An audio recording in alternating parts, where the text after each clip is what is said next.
Hi, Sean. Hi, James and Christopher Gallardo with Real Roller. How are you both doing today? Good, Christopher. How That's are you? really awesome. I'm doing great myself. So, to get this started, this show feels different from Spidey and his amazing friends, and not just because of the featured characters. If you guys had the chance to watch some episodes from that show, what do you think was the key in differentiating Iron Man from that show while still retaining a bit of that inspiration? Yeah, well, good question. Um, yeah, I mean, obviously the setting plays a huge role. Like Spidey is very much, Manhattan, Big Apple, East Coast flavor, and ours, we wanted to stay true to Iron Man in his setting, and so we stage it in a. We don't specifically call it Los Angeles or anything like that, but it does have like a SoCal vibe to it. And some of the differences are like, Spidey, they stay true to the secret identity aspect of their show, which is really cool and offers some fun, some story ideas there. And for us, we get to stay true to like everybody knows who Iron Man is. It's like it's the iconic ending of that first movie, right? Like I am Iron Man. And so like these kids are rock stars in their community. And so there's enough of that sort of like connective tissue where like these two universes feel like they can exist together, but there's also enough that make them very unique in their own show and their own flavor. I think I something that was really fun in the writers' room was the theme. A lot of the themes carry over. There's themes of friendship and Mm. teamwork and inventiveness, that kind of stuff. But what was fun on our shows, our characters have such a different power set. So we really got to explore, how do you solve problems not with webs but with repulsors? Hmm. How do you when you don't have to web sling through the city, but you can fly through the city? There was a lot of fun playing and coming up with things that made this feel distinct into itself, but also feeling like a great companion piece that sits on the same shelf as Spidey and his Yeah. amazing friends. I absolutely love those answers. And I also loved watching the episodes themselves, especially with like the Ultron song one. Was there any particular episode that both of you really enjoyed working on with the show? Yeah. That one right Yeah. there. I mean, the Ultron song episode seemed like a really fun idea in the writers room, and it did turn out great. But we were like, what if we did like a battle of the bands between superheroes and supervillains? Like this is gonna be fun. This is gonna be hilarious. And then we realized, oh, we actually have to create these songs, and they have to Hmm. complement each other, and they have to marry with each other. And that became just again a fantastic challenge. And our songwriter on that episode, Andy Bean, did just a phenomenal job with both of those songs. So that one always sticks out to me as like just kind of what we were always trying to do from the beginning with the show was think a little outside of the box when Yeah. it came to stories and again, not every episode gets solved with repulsor blast battles.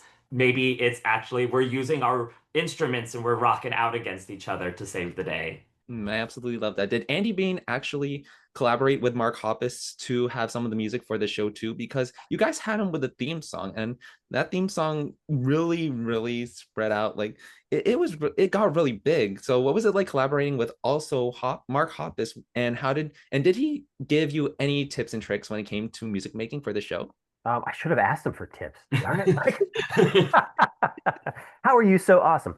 For Andy Bean, he did the theme song and the music for Puppy Dog Pals, which was the show that I had done before this, and so we had that relationship, and there's there's a couple moments in this series where Andy Bean has helped us out with music, because I just know he's ridiculously talented. That guy, like he's a musical chameleon, and everything that he creates just manages to be like this instant earworm that you can't forget, and you're happy that you can't forget it. Like sometimes something gets stuck in your head and you try to shake it out. Um, and the Mark Hoppus part of it, that all the credit in the world goes to Jay Stutler and the wonderful group at Disney Junior Music. They just have these amazing relationships with all these super mega talents. And we were joking earlier where it was like we have ideas and then they come in and they're like, hey, Mark Hoppus is going to do this. And we're like, okay, sure, Jay. Like, yeah, you go and you get Mark Hoppus to do our show. And he did.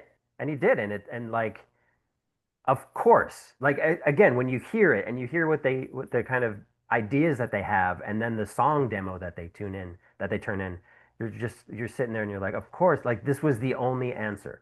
And Blink 182 music has such a very distinct West Coast feel to it that it fit so perfectly and became a character in our world. Like the music itself, his theme song, and what that inspired with, with other musical parts of the show. It's as much a DNA as the writing and the directing and everything else. Yeah, and Mark Hoppus's theme song really set the tone Mhm. for all the music on the series. Like it was just that style, that Blink 182-ness of it, the kind of cheeky lyricism of it that really just kind of said, here's what the music sound is for this series. And everybody has kind of been honoring that and circling around that, using that as the North Star the whole time. Our theme song has the lyrics better than chocolate, better than weekends. And when we heard it, we were like, that's brilliant.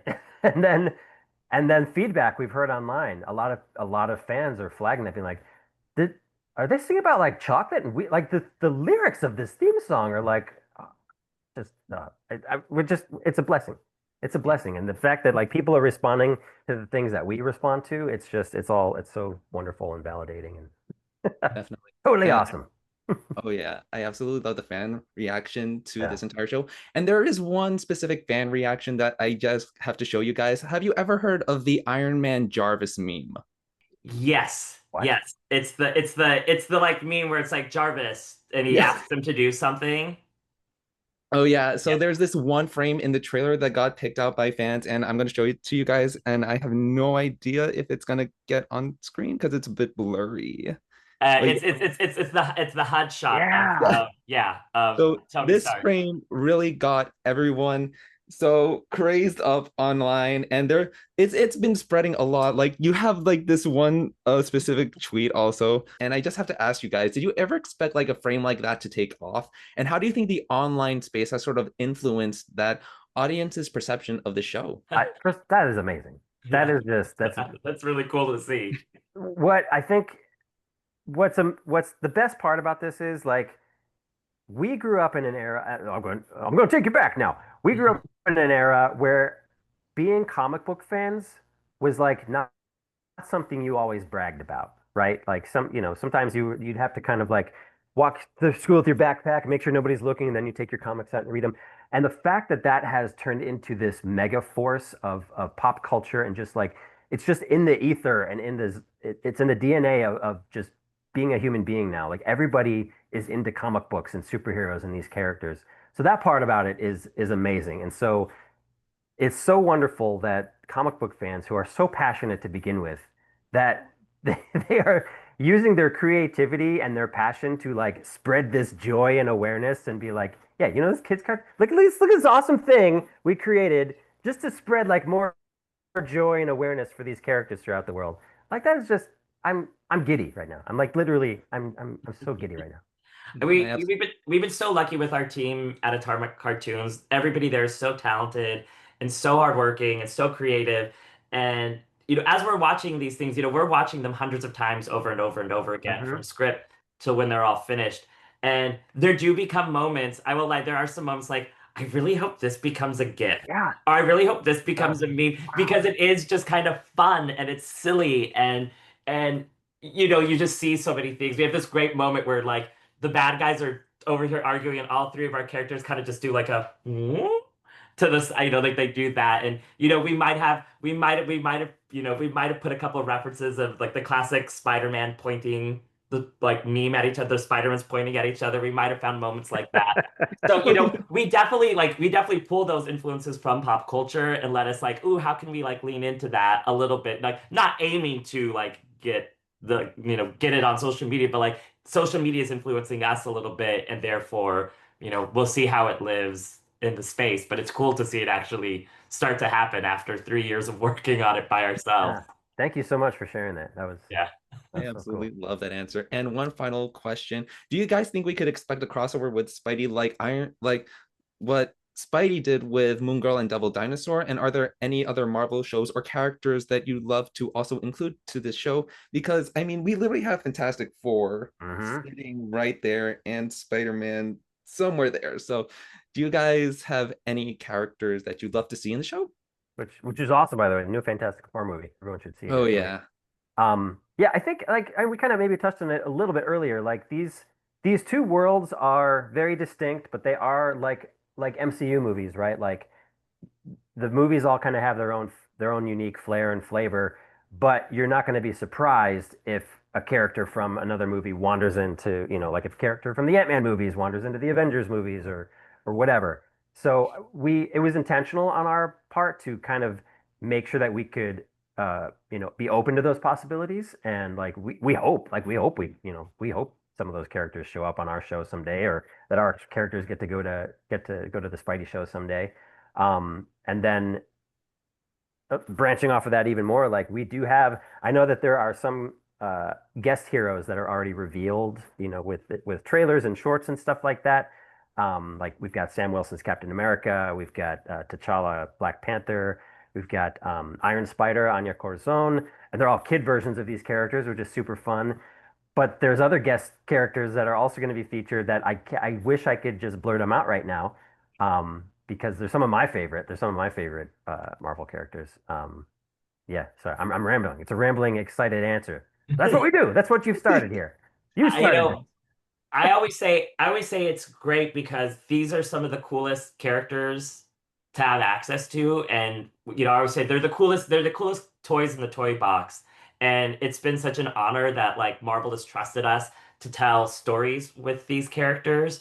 And I'm just jazzed about the characters we do have. Mhm. And even that, like beyond just the characters, the spaces we get to go to. In our first drop on Disney Plus, we will be doing an episode where our characters visit Black Panther in Wakanda. And so getting to go out of the city and explore different areas of the Marvel universe is just as exciting to me as the characters in those spaces.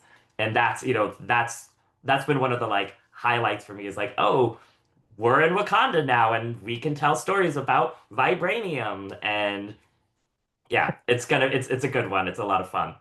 Oh my God. Speaking about Wakanda, have you guys seen Eyes of Wakanda? Because that just released today. Also, I I have have to not seen pick it up yet my hat. because again it just released today, but I'm very much looking forward to it. As a fan, like I love all this stuff watching it, and so to get to be a fan that gets to help create these stories is a dream come true.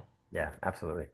oh my God. Well, I absolutely love the answers that you guys gave today. And you guys did an awesome work with the show. And Sean, James, I just got to say, it's been a wonderful time talking with you today. And I really hope that you both have a wonderful day. It was nice meeting you guys again. Likewise. Thanks Thank so you much, so Christopher. much. That was Nice to chat awesome. with you.